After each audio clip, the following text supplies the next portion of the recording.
But let's take a big old sip and then I'm going to break down a kind of crazy story of kind of how I found social media and fell in love and didn't realize it was going to become kind of our whole world. So let me take a big sip as you hop on. Say hello so I know who is here. And if you're watching on the replay, hashtag it replay.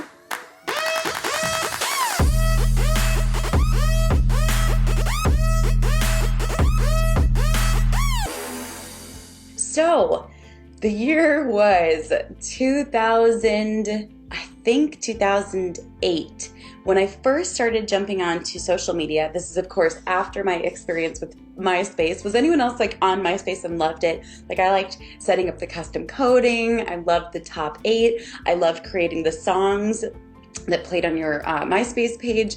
I still to this day kind of miss MySpace. I think that was such a fun platform. But the year was 2008, and I remember my sister Jessica, who is actually also an entrepreneur now. She runs a coffee cart, and they cater weddings and businesses in the Valley in Texas. And she's done really well in the last few years, which has been awesome. But she comes home one day and she's like, "Rachel, there's this book you need to read." And I was like, "Okay, what is it?" And back at this point, I wasn't reading a ton of books.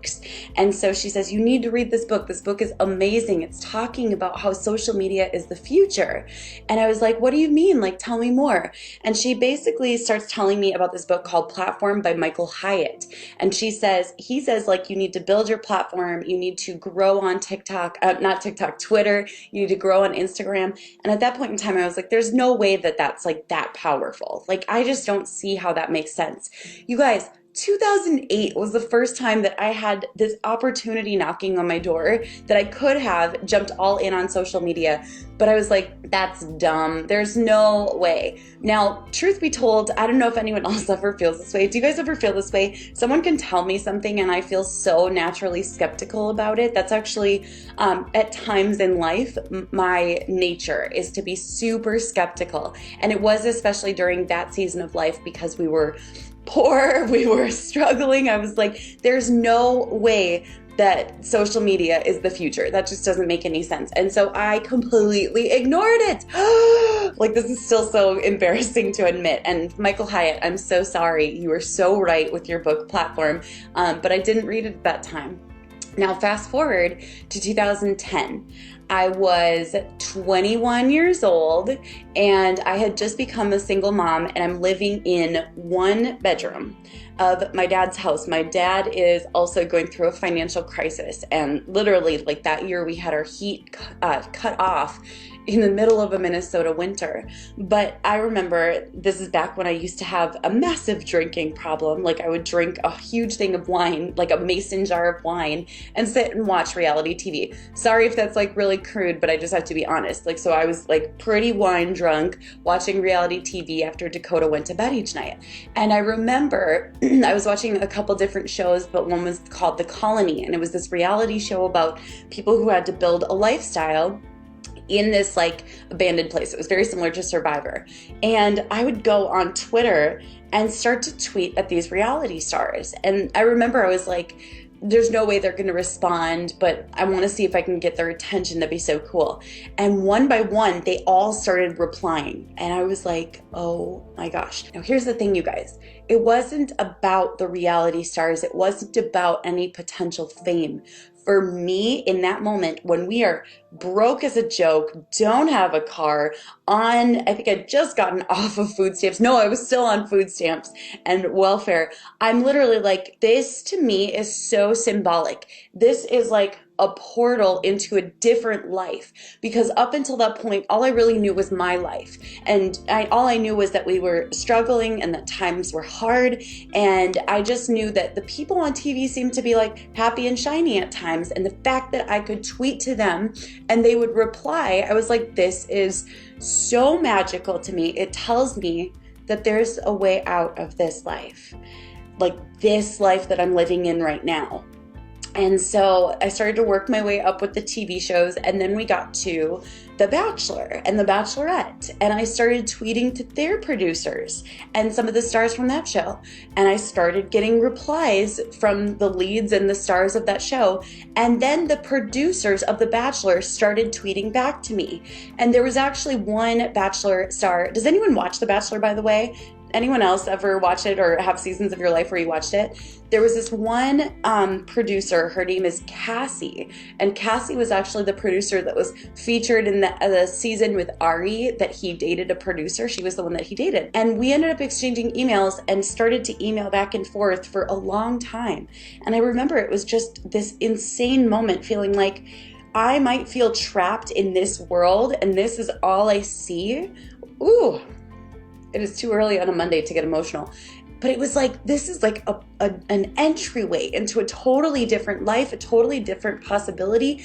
I don't know what this means, but all I know is that for the first time ever, I'm talking to people who are going places in a big way in their life. I'm not just stuck in this one bedroom, in this Anoka house. Like, there was something so much bigger being represented to me through social media. And that is why I was like, social media built such a special place in my life. When I was able to tweet to reality stars and producers and suddenly have a connection, I was like, this tells me that there's something bigger out there waiting for me. And so for most people, social media is vapid or a time waster or whatever it is. But to me, in that season of life, and even now today, it represents this ability to see something totally different and to connect with different people and to grow and to shatter like the glass ceiling proverbially of our lives and what it looks like now.